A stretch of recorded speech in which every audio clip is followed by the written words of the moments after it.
Okay, so I'm going to shift the tone just a little bit here, and I'm going to talk from the Word for just a moment, because what I want to do is I just want to quickly set the stage for what we're about to do. We're going to have our missions team, the team that went to Meshulaville.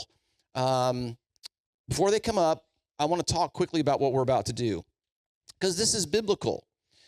In Acts chapter 13, we often think of Paul the Apostle and Paul and Barnabas. We often think of them as like the world's or the church's first missionaries.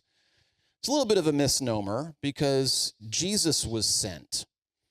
And then he told those early disciples, he said, in the same way that I was sent, I'm sending you. So even those 12 and then the 70, they were missionaries. But Paul and Barnabas really were the first ones that church leadership laid hands on, prayed for them, and sent them out at the leading and direction of the Holy Spirit. And we read in Acts chapter 13 that Paul and Barnabas went all over the place, right? They went through Iconium and Lystra and Cyprus and Antioch and Derbe and Pisidia and Pamphylia. But at the end of chapter 14, here's what's so important. It says, they returned to the church from where they had been commended to the work. And when they gathered the church together, they reported all that God had done with them. And that's what we're doing this morning. We've gathered the church together, and we as a team want to report back on all that the Lord did this past week. Not just so that you get to share in the fruit of what went on. Hopefully what will happen today is that you will be encouraged to really consider being involved in missions in some way. Because I was just saying to our team earlier this morning, I think a lot of times as Christians, what we find is we like to talk about going into all the world and preaching the gospel. But we haven't been called to talk about that. We've been called to do it. We've been called to go, every single one of us. That might be your neighbor, right? It might not be getting on an airplane and flying several hours away. It could be the person across the street. It could be somebody that you see at a gas station. But we've all been sent, and we want to live very missionally. So that's what this morning is all about. Now, here's another sort of the other of what I want to talk about this morning. There's something really interesting in Acts chapter 16 that I want you to think about. This is, again, when Paul is on a missionary journey. Acts 16, verse 6, it says, when they had gone through Phrygia and the region of Galatia, listen to this, they were forbidden by the Holy Spirit to preach the word in Asia. Now think about that for a moment. We would say, well, we're called to preach the word everywhere. The Holy Spirit must want that. Here we're specifically told Paul and his party were forbidden from preaching the word in a particular area. Now, the reason for that is because the Lord was going to send them there later. But it says after they had come to Mysia, now they tried to go into Bithynia, but the Spirit wouldn't permit them, okay? So here's Paul and his missionary partners trying to discern the leading of the Lord. And as they're going from town to town, they attempt to go over here, and the Holy Spirit won't let them. So they have to pivot. And now they attempt to go over here, and the Holy Spirit won't let them. And then we read about how Paul has a vision one night. He has a dream of a man from Macedonia saying, come over here and preach the word to us. And so immediately, Luke tells us, the next morning, we determined that that is where the Lord had told us to go. And the reason that I talk about that is because this mission trip that we just went on had a lot of that in it. You realize we were never supposed to go to Mississippi. If you remember, we were originally intending in the first half of this year to go to Guatemala, right? We were going to go to Guatemala. We were talking about it. We were showing videos. We had a guest speaker. And then lo and behold, some things happened, and we had to pivot because things on the Guatemala end didn't work out, okay? So then I was talking to Spud. I was like, hey, let's look at going somewhere stateside. Let's look at maybe a Native American reservation. So we were going to go to Arizona. Well, the dates didn't work out. Okay, so then we had to pivot. We looked at Mississippi. Then we started working with Keith Durham, who you'll hear me talk about in just a moment. And things were all lined up. We were going to go and we were going to work with a particular church.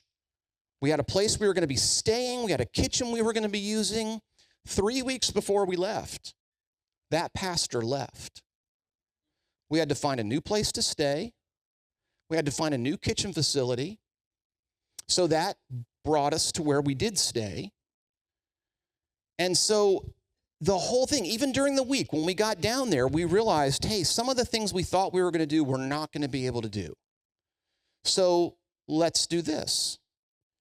And there's an old adage, maybe you've heard it, blessed are the flexible, for they shall not be broken.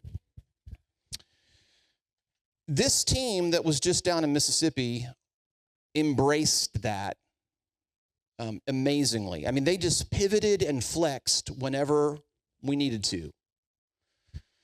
I think the challenge is when we come away from a trip like that, we go back into our very regimented lives and we have our plans, and we sometimes lose the ability to just kind of flex if the Lord is trying to lead us in a direction that maybe that's not where we thought we were going to go, and we can get bent out of shape and we can complain. My encouragement is just if we can all just remain in that place of being like flexible under the leading of the Lord. He's got something for us. He's got people. He's got a work for us that he wants us to do. We just have to be willing to flex as he leads. So let me quickly highlight the things we ended up doing this week, just so you have an idea, because later on, Jenny put together a fantastic slideshow for us, and it dawned on me as I was looking at the slideshow, I thought if we show you the slideshow before we talk about what we did, the slideshow will have no impact. So we want to talk about what we did, and then towards the end of the service, we'll show you the slideshow. So first up, I want to talk about our team leader. This is Keith Durham. He's just kind of a good old boy from North Carolina. Some of you know I'm from Georgia. And so I was just working alongside a guy from North Carolina with guys in Mississippi who are from Louisiana. And I can't tell you the number of times my Southern accent came out. Even Aaron was like, I heard it. I mean, I would say things. I'm like, hey, that ain't going to work, and people would be like, oh my goodness, you just did it. But Keith was amazing because he really embraced what we were just talking about, the ability to flex, but he was also just very servant-minded. When we were working at one of the places we were working, if we needed somebody to stop what they were doing and make a run to Lowe's and pick up some supplies, he was just great, and he did a devotion with us almost every night when we were there, and he just really brought a great perspective to what we were doing. So he's a great guy. We want to stay in touch with him and hopefully do some more trips with him.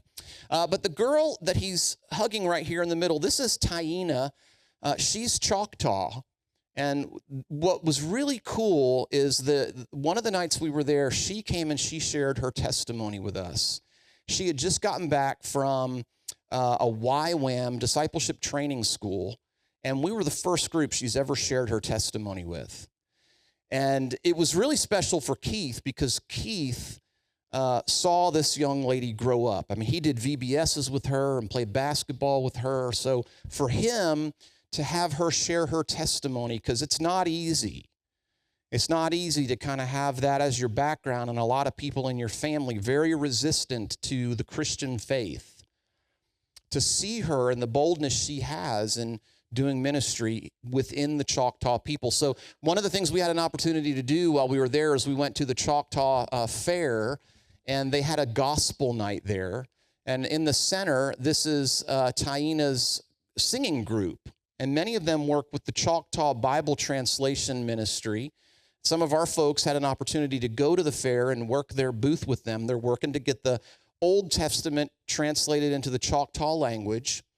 But one of the things that was really cool at the fair, I mean, there was parts of it that were very much just a fair, meaning every ride essentially spun around very fast, and it was very hot. I mean, that was pretty much whatever the description of every ride. But one of the things that we did is we watched the Choctaw people play a game called stickball. Now, when I heard stickball, I'm thinking stickball like I grew up, which was essentially baseball, but you play it with a stick. That's not stickball for the Choctaw people. They had these two, almost imagine like a lacrosse stick. And it was a football field length. And there's a pole down at that end and a pole down at that end, 30 players on each team. And a lot of them play barefoot. And you have to scoop up this ball and throw it. And what you're trying to do is hit that stick, that pole. And it was brutal. Like actually, there was a point in time that the way they would decide their wars is to play stickball because it was so brutal. So instead of having a bunch of people kill each other, they just go beat each other up on the stickball field, and whoever won the battle. So anyway, this was a lot of fun. We got to eat a lot of good food, meet a lot of good people. Another thing that we did was we worked at a sweet little thrift store called the Thrifty Nickel.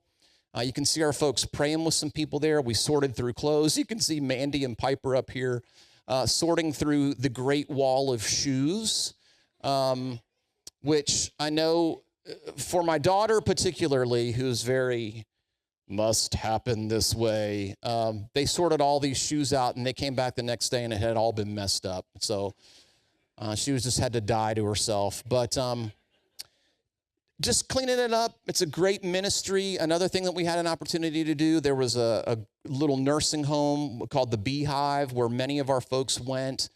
Just a small number of residents, about 6 folks, played cards, played cornhole, drew pictures with them. We don't have it in here, but Ethan, who unfortunately can't be here today because he's not feeling great, but Ethan was fantastic at the nursing home. He was arm wrestling one of the ladies and doing push-ups, and they just thought it was fantastic. So this was a real blessing. And again, so we share these to say, you may think, oh, I can't go do construction. You could go do this.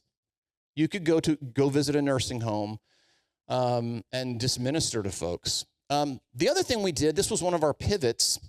We stayed at a place called Camp Dixon. This is Beverly. Sweet lady. She was our camp host. This was not the place we were ever supposed to stay. This was the place that Keith sourced very shortly before our trip began.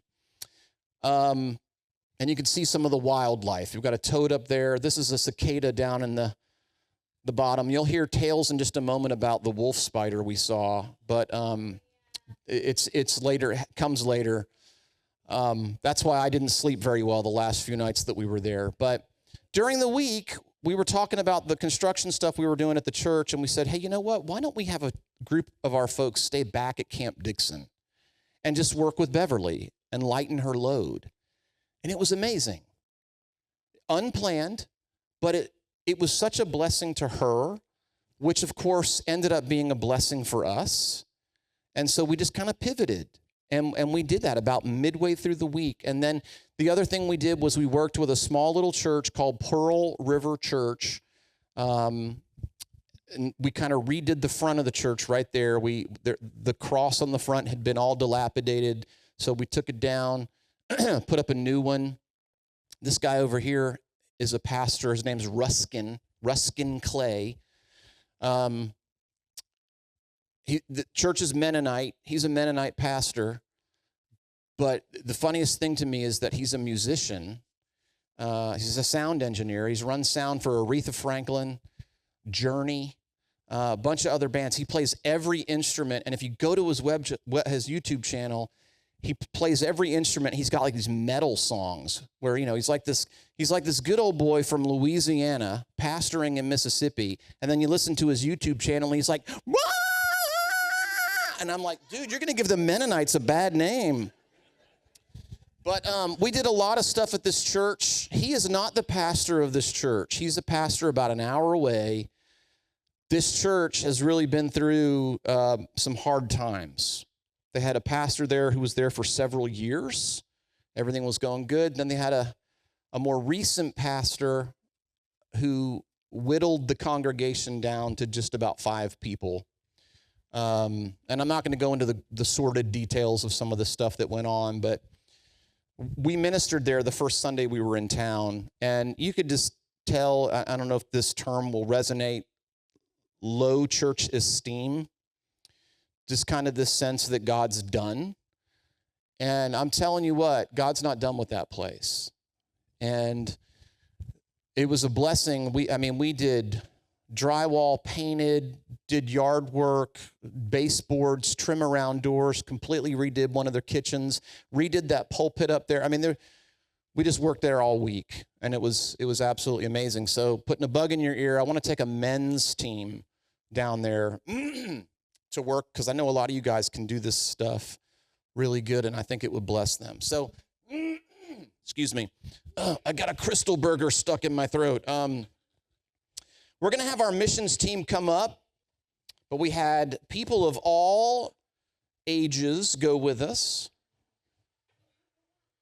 Got a few folks who aren't with us this morning. Spud and Trish had to continue on to Nashville for a work conference that Trish was a part of. And then I already mentioned Ethan is not feeling well, so he's not here. And Vicky's not feeling well either, so she stayed home.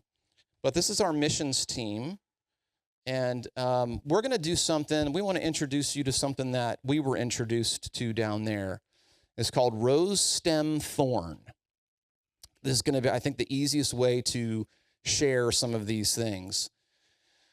Rose Stem Thorn is, you get to share one thing. A rose would be something beautiful, something you saw God do that was just amazing. A stem would be something that caused you to grow, something the Lord put you through that the result of it is you could tell the Lord was causing you to grow. And then a thorn was something a bit prickly that you probably needed to pray through. And the way we did it was we did it kind of 3 nights in a row, where we each ended up getting to share a rose, a stem, and a thorn. This is something you can do with your family. It's something you could do at home fellowships, just rose, stem, thorn. So we're just going to start. Should we start with you, Cynthia, and just kind of make our way down here? Unfortunately, I will say this in the interest of time, we do have to be very mindful of how long we talk, but I would say find this team and ask questions and talk. I would love for us to go back to this place and minister again, or perhaps visit another Native American reservation. Anyway, just stuff to pray about. Hey there. How are you, Esther? Good. Okay. All right, so we're going to start off with Cynthia and just kind of make our way down here, and we'll wrap up on this end. All right, good morning. So, first of all, I want to thank you, everyone who sponsored us, that we be able to make that trip happen. And I want to thank the team, because we all work together as one. And we should give a round of applause to them, but it's not to me to say that right now. So I will share a STEM, so something that made me grow. We was at the thrifty nickel, was sorting clothes, folding and stuff like that. And one of our missions was to pray for people, talk about God, share the gospel. Whoever knows me, they know that I love to share the word of God with everyone. But I has to have a relationship with those people, even if I don't know them, but they know somebody that I know is the way I go through. And I says, oh, you know this one? And then I start talking about the word of God. But over there, I didn't know anybody. So we were sorting clothes, people come by, and I asked if I can pray for them. And multiple people says no. And my stem was, and when they say no, I says, God, help me out. I don't want to discourage myself and don't ask anymore, but help me to grow up. I turn myself and I see the team over there, and I says, I'm not alone. I know Jesus is with me, but I'm not alone. So God don't send us alone anywhere. We always have somebody. And I have the support of the team that I says, I can do this. Doesn't matter if they say no. It's not telling me no to myself, but to God. So I continue asking, and we have a good result. I pray with people. We pray with many people. So that was fantastic. For me, it's something that made me grow. Then doesn't matter who it is around, and especially for the table, for the mall table, I think I really want to serve there.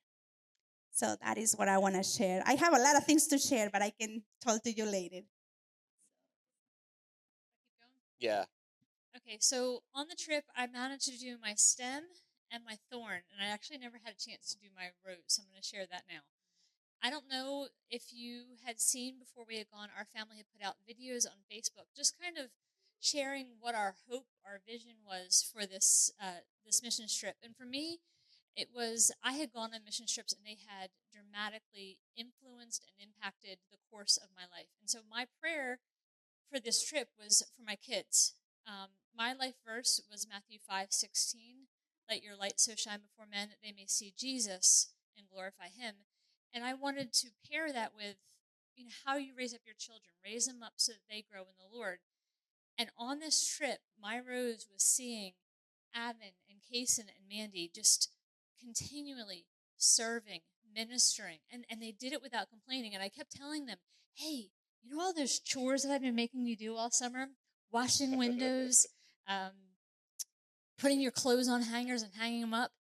I got to see them use all those skills serving the Lord. And they did it with such a happy heart. And not only that, but I saw people that they served, they just kept saying how blessed they were that kids who normally just come to like Camp Dixon and just are entertained and are part of a program actually give back and minister. And it was just a huge blessing as a parent to see that, and just seeing how God was working in each of their lives. So that was my rose. Uh, is this thing okay? Um, Go ahead. What I didn't say to do is say your name. Like tell everybody who you are. So my name is Avon, and I think I'm gonna pick a rose. My rose is probably going to the nursing home. I love coloring and playing games with them, and also I also found a cat named it Bob, and I spent a lot of time with it. So yeah, that's my rose. All right, my name's Joe. I've got a STEM story. So we've all got on our matching T-shirts, and it's not my style at all. I was like, this is super corny. They're gonna see us, and they're gonna run the opposite direction. But sure enough, we go to the Choctaw Fair. We're walking through, and this lady, she stops me, and she's just like, "What's your shirt say?" I explained to her all that, and we just ended up having like this 10-minute conversation about Jesus. It was cool because it's like, he kind of just like, he proved me wrong. God's always sitting there like, no, you're wrong about everything. So, so it was cool how I had that correction there. He taught me to go with the flow, maybe be more open minded about things and stuff like that. But yeah, that was my story. I just so you know, we all got to know Joe very well on this trip, and he's a hard worker. And I don't know that I've ever seen somebody sweat as much as you, young man. So yeah, just really hard worker. All these guys are hard workers. There was no one on this trip that didn't work hard. It was absolutely amazing. Kaysen, and I'm gonna do a rose. So we were watching stickball, and before the game, me and Jack were talking about how oh, what if one of the balls flies over the gate and one of us catches it? So, second quarter of the game, a ball goes out of bounds, and I lean over the gate and catch it. And then after the game, one of the coaches gave me their practice balls. So yeah. Yeah, because if you catch one of the balls, you have to give it back. Yeah, so you can't keep it. Yeah, you can't keep it. So after the game, the ref gave it to my dad. Well, and then he gave me the game ball, and then the coach gave you a ball. So you ended up having two. Yeah. Which is amazing.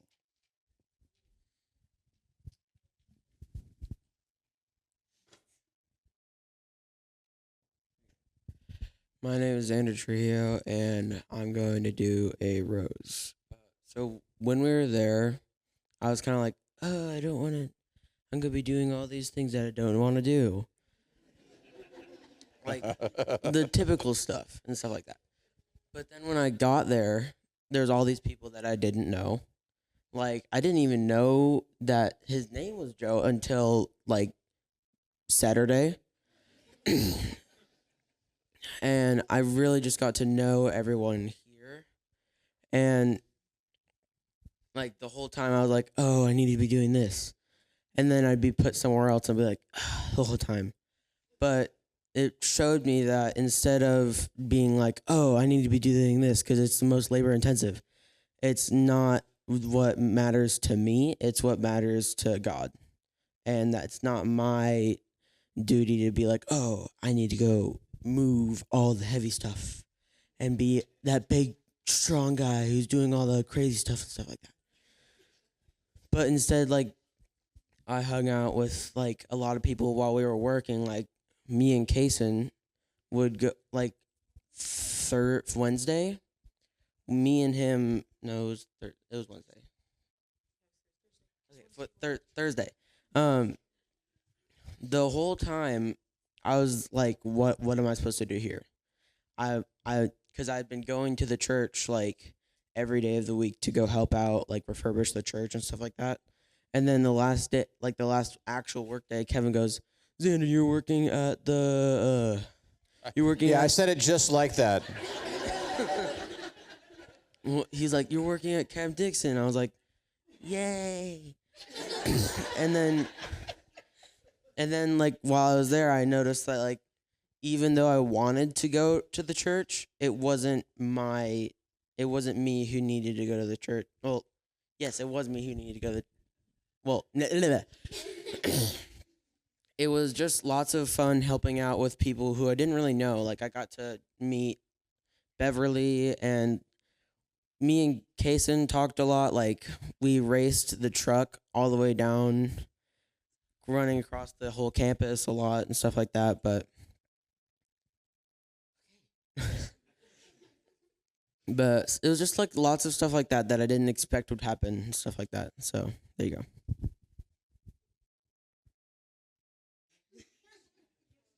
I'm probably gonna do a STEM because, so the first, or not first night, but I think the second night,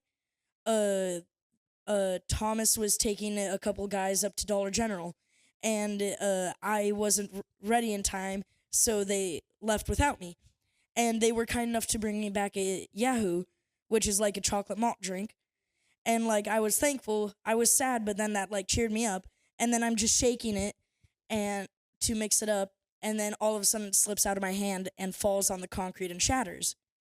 And I'm like, oh, well, that sucks. But, like, it just helped me grow, like, to be thankful for the friends that I got, like Thomas and Joe, Xander, and Kaysen. And, like, how they thought of me and they're like, oh, let's grab him a Yahoo. And so, yeah. Hey, so my name's Thomas. I think I'm gonna do it's a little bit of a thorn that turned into a stem. And I think it was around the third day that we were at the church, kind of doing some, like, painting and construction and working on the cabinets and everything else. I was getting kind of frustrated at, like, because I was looking around and I was like, there's so much stuff that needs to be done with this church because the floors, it's just concrete and everything else. And I was just like, it's halfway through the week and we're not halfway done. I don't getting frustrated that it wasn't going to be finished by the time we have to leave. And so I gave that thorn at one of our little circles when we were doing, like, the rose stem thorn.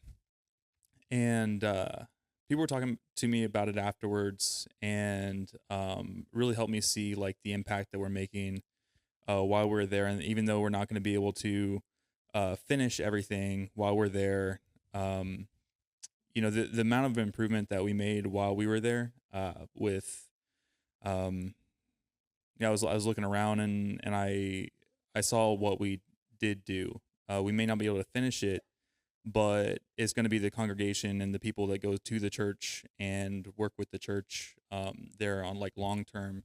That's actually going to be able to finish the work, which I think is really important for them.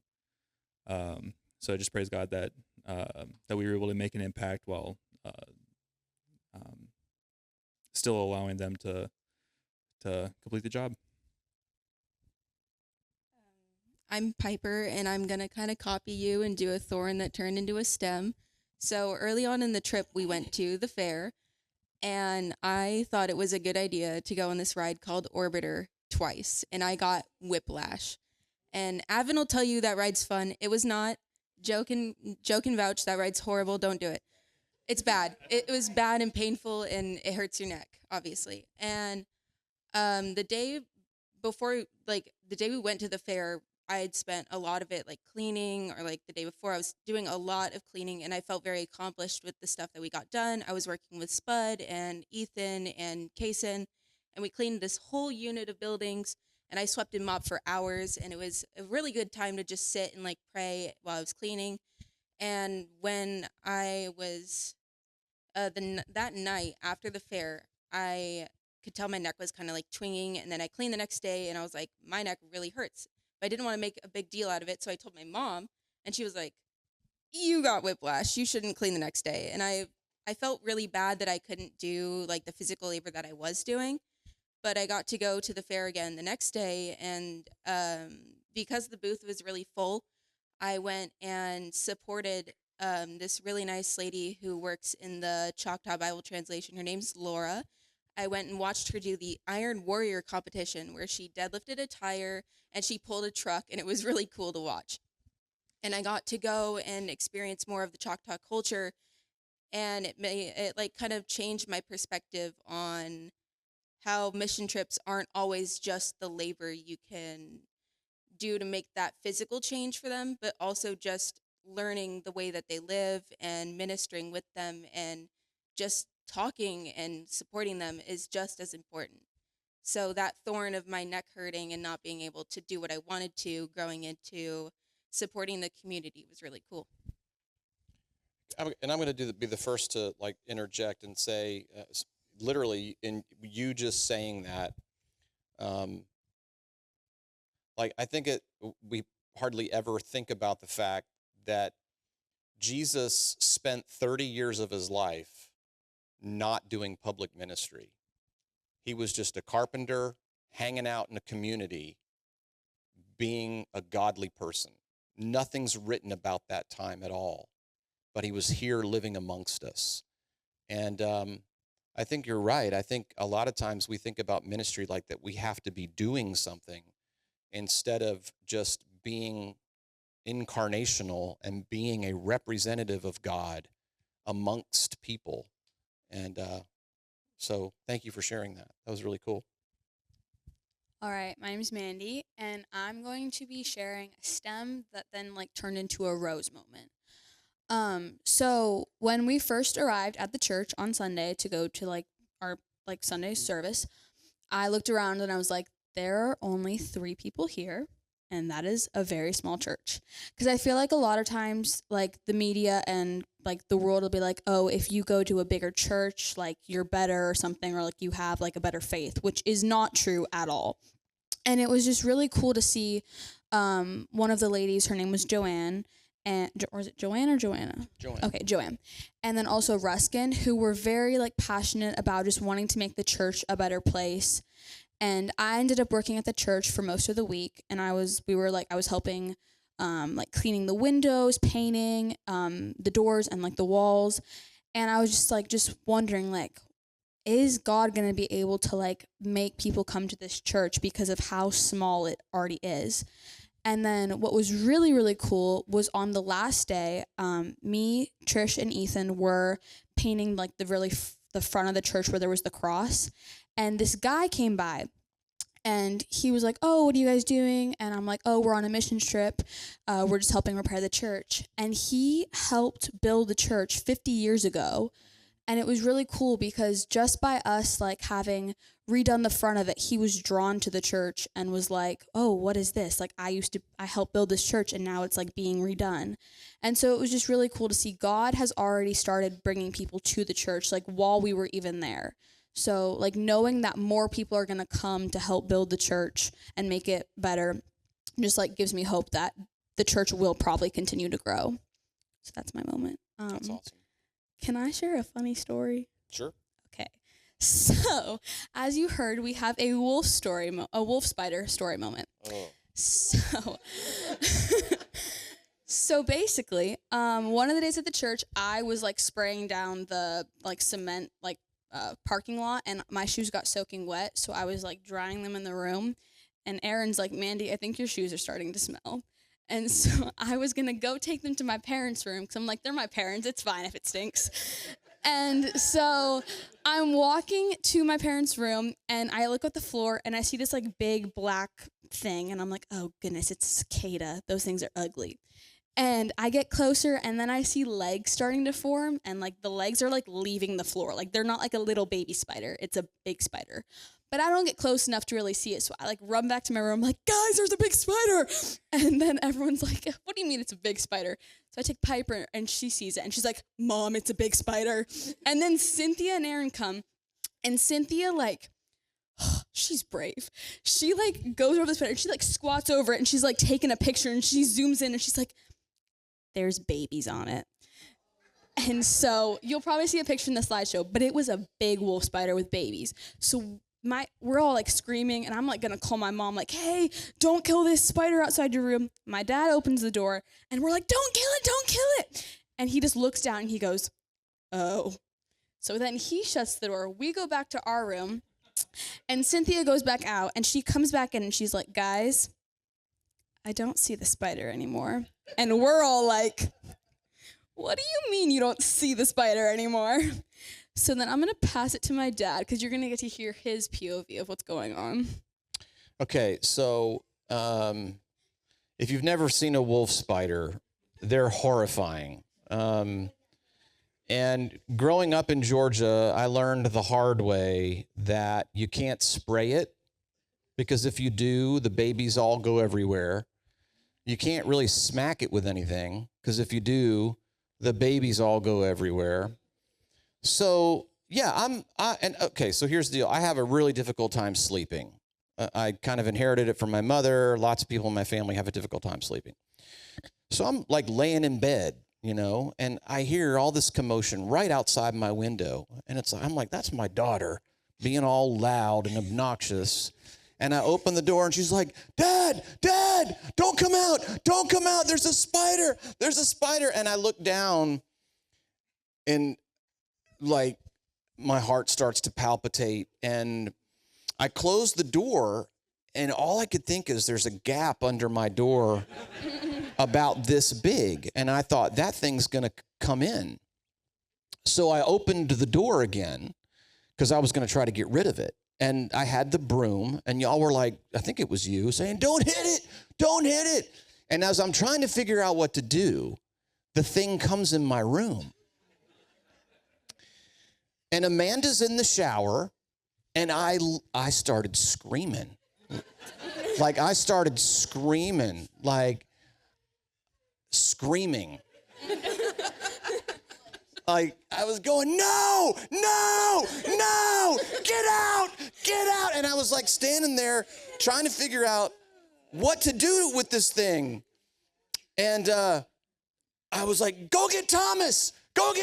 Somebody get Thomas. I tried to call Thomas on my phone, but we have no cell reception. And I had like a tub of throat lozenges, and so I dumped it out, and I was finally able to get the thing. I got it covered up because it was like going behind my guitar case, and like I had to keep moving stuff to keep an eye on it. So I put it under the thing, and I thought, okay, I've got it trapped, and I'm gonna wait for Thomas to come to my rescue. But I guess from the duress of it being trapped, some of the babies start coming off the back of the thing. And I'm like, I've got to get this thing out of my room. So I was able to, I go to the boys' room next to me and I'm like, give me that piece of cardboard. And they're all in there thinking like somebody broke into my room or that a wild animal got in there. They don't know why I'm screaming my head off. So I got the thing trapped and I got it taken outside. One of the funniest things to me though was that Joe was like, I'm going to take care of it. Well, yeah. And he comes and he sees it. Go ahead. Well, so he called me and he's like, Mandy, you need to go to my room. There's spiders everywhere. I'm like, why do you think I'm going to do that? I'm not going to do that. Why are you calling me? So I like go to my room or go back into my room because there's like a conjoining door between all the rooms. So I'm like banging. I'm like, where's Thomas? Because Thomas likes bugs. I don't know what's up with that. Yeah, like, Thomas is like the bug whisperer. So I'm like, we're gonna go get Thomas, and Joe opens the door and he's like, Thomas is in the bathroom. What is it? I'm like, there's a spider and my dad needs help. And he's like, all right, gets his shoe, starts walking out, and he's like, I got this. I'm like, oh, here's the picture, by the way. And he's like, yeah, that's all Thomas. I'm not doing that. Yeah, nobody wanted to deal with the spider. And then they come get it, and as they're carrying it away, there's another one. And it was just like, yeah, it was not. And so the last 2 nights of the trip were terrible. I didn't get any sleep because every movement of wind in that room, if one of my leg hairs moved, like in the breeze of the window AC unit, I mean, it was terrible. I could not sleep. Anyway. And what's funny is that, I don't know, was it you that said, oh, every mission trip has a spider story, and we haven't had one yet. It wasn't that. So going back to Joe's story, Joe was like, nobody's going to talk to us because of these T-shirts. And sure enough, God sends somebody to talk to him about because of his T-shirt. Earlier that night, I was talking to Avin and Kaysen. I was like, we haven't seen any spiders on this trip. I was like, we've seen all kinds of bugs. There's cicadas and there's crickets and there's frogs. I haven't seen a single spider. About 30 minutes later, I'm in my room, and it's like that thing's in the corner smoking a cigar and going, you wanted to see a spider. I mean, it was huge and furry and eyes gleaming at me. So follow that up, Aaron. Wait. So from the boys' point of view, from like the door across from you. All right, let's not make it all about the spider. Let's keep going on with things about the Lord. Just Halito, that's actually how they say hello in Choctaw. I spent quite a bit of time actually at the fair serving in the booth. That's where these shirts came from. And I also got to watch a lot of stickball, which that's crazy stuff. Find some YouTube videos. It's impressive. But I didn't get to share my rose story either at camp, and so it kind of was just a special moment at first, watching my children serve and not complain. I'm like, I knew you could do that. So proud of you. But when we were at the Beehive and we were spending time, because the first day we played bingo with them, and Connie, one of the ladies there, had shared that her husband had recently passed.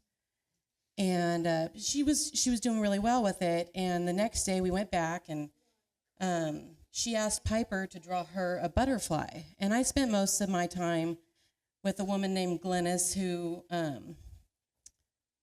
it was really sweet. I just sat and I just shared with her about my kids and talked to her about life and stuff. But then towards the end, Piper walks over and hands this drawing of a butterfly to Connie. And I thought, oh, that's really sweet. Come to find out that night, she was actually having a rough day that day, missing her husband. And when Piper brought the butterfly to her, it brightened her spirits. And it was just really special to see God work through my kid in a way that I didn't even know was happening until afterwards. So that's my rose. And it's really cool too, like going back to that whole idea of pivoting, us sending some folks to go sit at the fair and work the booth with the Bible translators was never it was never on the schedule. It was something about midway through the week. We were like, hey, let's send some folks over to work at the fair. And if Vicky were here, it was really cool that Vicky was able to go do evangelism with Taina and even meet her mom Yeah, right? she actually got to help Ty get ready for a performance. So she actually got to help her put on all of her outfit. And their outfits are beautiful. They make all kinds of jewelry that goes with. I mean, this is just a small version of what you would see while you're there. And the Choctaw people are really kind and caring and giving.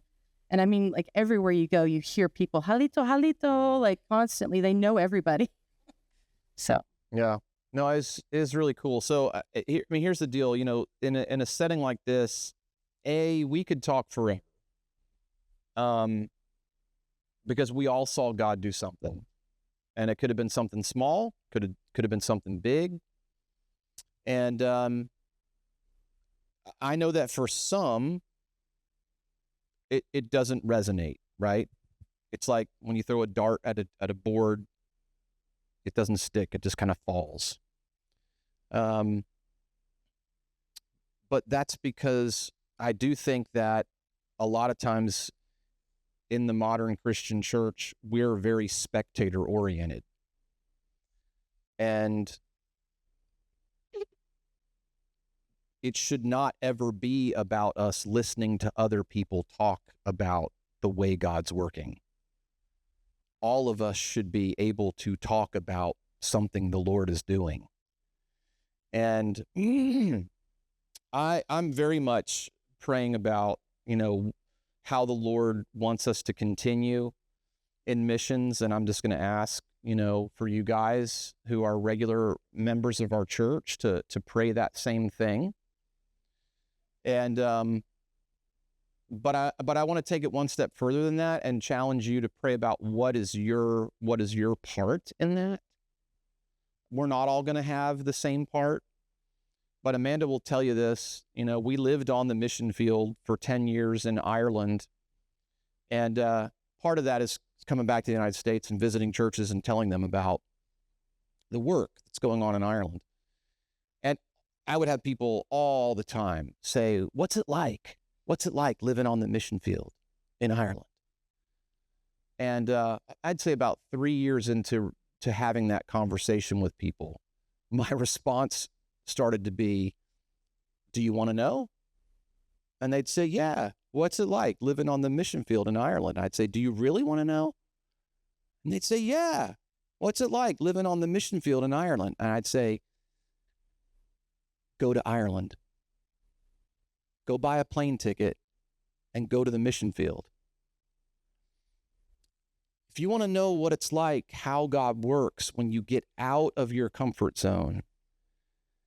And we, like Jesus, leave a place of comfort to go to another place that's not our culture and live amongst a group of people and serve like that.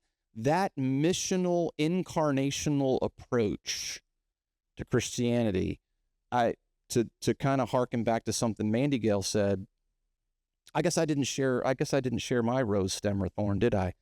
I'm going to do that right now. I would say that my stem, and I can't remember if I shared this on the trip or not. There was something really wonderful about working in a place where nobody knew who we were and nobody really knew what we were doing. There was something really liberating about the anonymity of it.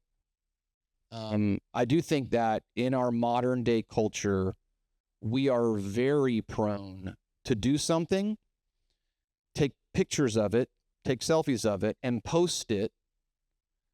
And then we rate whether or not we're being successful on how many likes it gets, or how many comments it gets, or how many shares it gets. There was something really strangely wonderful. And I'll just be straight up honest with you. For me as a pastor, I can't tell you the number of times this week I thought, man, I would love to just sell everything we have and move to a community where nobody knows me.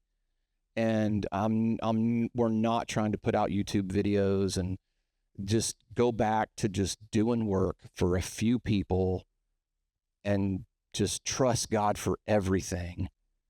There was something really exciting about that. And I just want everybody to have a taste of that, you know? And so yeah, I mean, we're gonna watch this video that Jenny put together. She did a great job, and I wanted the team to share first so you could, as you see these pictures, have some context, and don't leave. I want to encourage you to pray or to stick around, because at the end we're going to pray together in a unique way, and then we're going to be dismissed, and Harold's going to come up and give us some instruction for planting pumpkin seeds. So, John, let's roll that video. We're going to stay up here, and just you can turn and watch the video from here, but enjoy this. This is really good.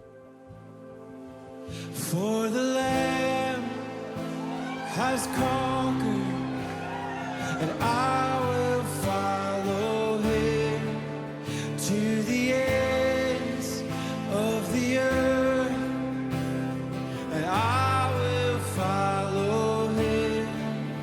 For the Lamb has conquered, and I will follow him to the ends of the earth, and I will follow him. Jesus, you're worthy of every tribe and tongue. It's all for your glory, till every soul is won. For the Lamb has conquered, and I will follow him to the ends of the earth. Yes, I will follow him. Jesus, you're worthy of every tribe and tongue. It's all for your glory, till every soul is one. Jesus, you're worthy of every tribe and tongue. It's all for your glory, till every soul is one.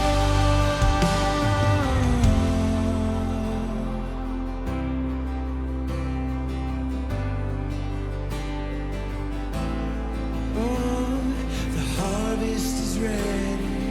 We have to go, and we won't stop till the whole world knows the power in your blood to save every soul.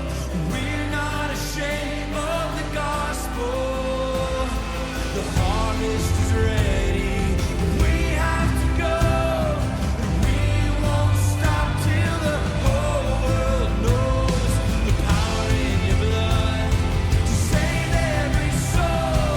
But we're not ashamed of the gospel, 'cause Jesus, you're worthy of every tribe and tongue. It's all for your glory, till every soul is one. Sing the harvest. The harvest is ready. We have to go, and we won't stop till the whole world knows the power in your blood to save every soul. But we're not ashamed of the gospel. Shout it out.